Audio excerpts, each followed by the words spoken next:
Siamo qui anche con Luca Canale, che è candidato all'uninominale per la zona di Schio, quindi questa è la tua zona, Luca?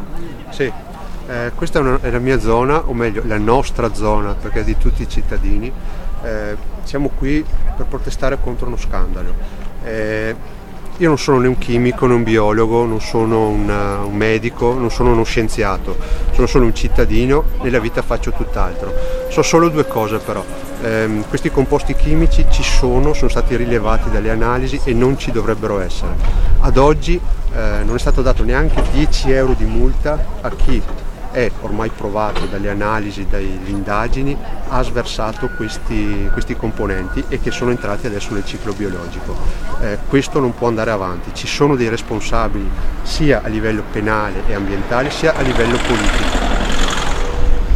Questa zona, la provincia di Vicenza in genere, ma insomma direi anche tutta la nostra regione, sta subendo degli attacchi di ogni sorta, sia dal punto di vista ambientale, sia dal punto di vista della salute umana e pubblica, sia dal punto di vista poi di quello che sono gli scandali bancari, eccetera, eccetera.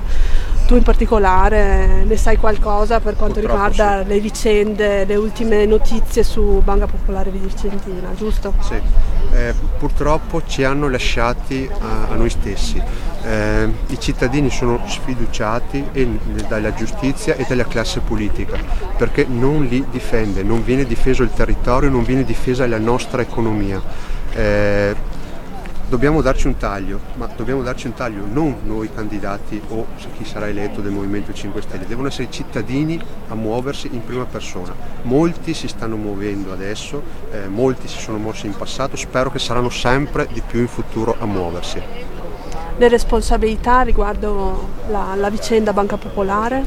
Le responsabilità a livello politico ci sono perché chi veniva alle assemblee, chi faceva le domande ai governatori, ai ministri, agli onorevoli che se ne stavano seduti in prima fila e poi magari andavano a cena con certi presidenti o direttori di banca, i nomi sono perfettamente noti. Più che responsabilità attive sono passive, sono stati passivi di fronte al disastro, sono stati zitti e hanno assecondato e hanno fatto fare tutte le porcherie che hanno fatto.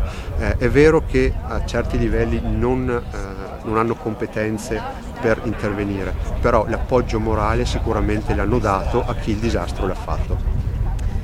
Ultimamente Banca Intesa si è riuscita a defilare, giusto? Dalla questione, che cosa è successo? Si è defilata quantomeno qua in Veneto, perché nell'analogo processo a Veneto Banca che è in corso a Roma, invece Banca Intesa è stata al momento citata come responsabile civile. Qui a Vicenza no, ancora non sappiamo perché. Sinceramente io non mi aspettavo niente di diverso, non perché siamo a Vicenza, quanto perché un governo complice, anzi succube di Banca Intesa, ha fatto un decreto apposta per esonerarla da ogni responsabilità, andando sopra a una marea di leggi, norme, codice civile, testi unici. È una cosa scandalosa. Il decreto è stato praticamente scritto da Banca Intesa.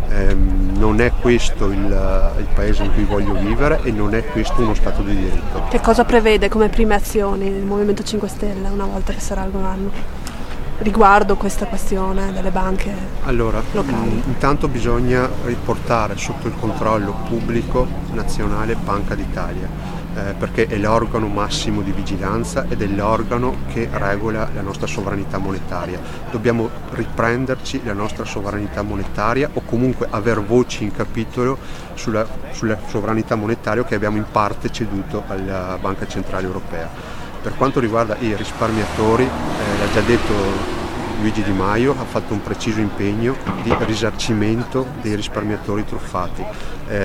Ci sono diverse proposte su come reperire i soldi per dare questi risarcimenti. In primis sono gli utili che distribuisce Banca d'Italia ogni anno, perché Banca d'Italia è responsabile perché non ha vigilato e non ha impedito nulla.